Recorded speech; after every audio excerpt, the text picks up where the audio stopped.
سلام به همه دوستان عزیز. من دکتر آذربانی هستم و امروز میخوایم درباره یک موضوع خیلی مهم صحبت کنیم. چیزی که خیلیامون ممکنه نادیده بگیریم، اما زندگی ما و خانوادهمون رو کاملا تحت تاثیر قرار میده. سلامت مغز و پیشگیری از آلزایمر و زوال عقل. شاید شنیده باشید که هیچ چیز نمیتونه جلوی آلزایمر رو بگیره. اما خبر خوب اینه که سبک زندگی و تغذیه ما نقش خیلی بزرگی دارن.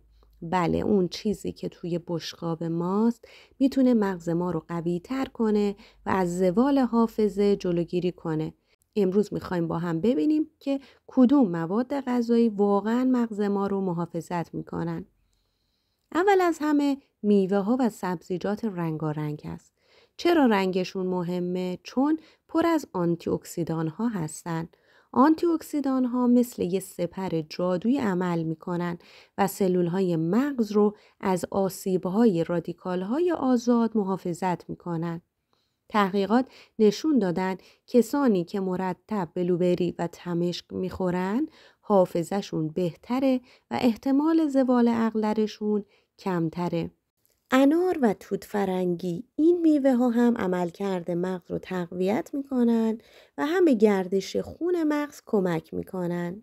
پس هر روز یه مش میوه رنگی به عنوان میان وعده واقعا مغزمون رو خوشحال میکنه. حالا بریم سراغ سبزیجات. اسمشون رو حتما شنیدید. اسفناج، کرم بروکلی، کاهو، اینا پر از ویتامین کا، فولیک اسید و آنتی اکسیدان ها هستن. مطالعات نشون داده کسایی که این سبزیجات رو مرتب میخورن حافظهشون دیرتر پیر میشه و عملکرد شناختیشون قوی‌تر باقی میمونه. پس یه سالاد سبز صبحها یا کنار وعده اصلی هم برای قلب خوبه هم برای مغز. بخش بعدی چربی های سالم هستند. حالا شاید فکر کنین چربی خوب برای مغز؟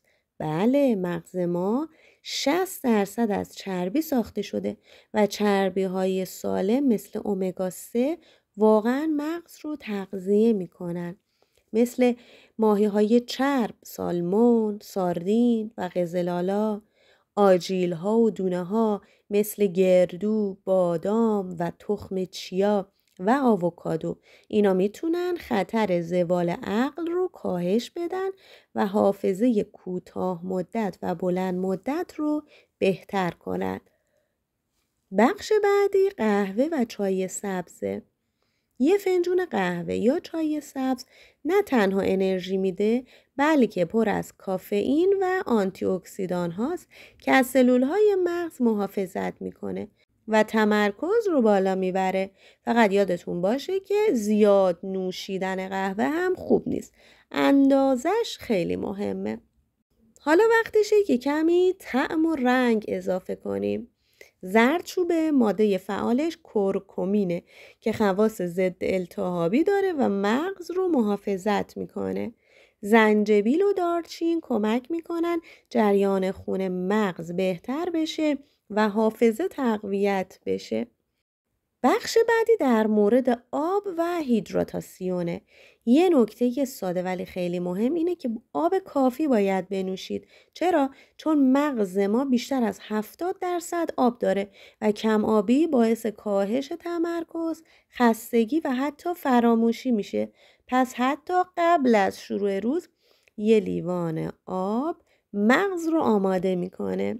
خب الان میدونیم که برای محافظت از مغز و پیشگیری از زوال عقل یکی باید میوه و سبزیجات رنگی بخوریم، سبزیجات برگدار و سبز توی رژیم داشته باشیم، چربی های سالم مثل ماهی، آجیل و آووکادو مصرف کنیم، قهوه یا چای سبز رو در حد اعتدال داشته باشیم، ادویه های مغز دوست مثل زردچوبه و دارچین رو فراموش نکنیم و آب کافی بنوشیم. و یادمون باشه که این غذاها معجزه نمی‌کنن، ولی با تغذیه سالم و سبک زندگی درست مغز ما میتونه سالها قوی و شاداب بمونه. پس تا ویدیوی بعدی مغزتون رو دوست داشته باشید و سالم نگه دارید.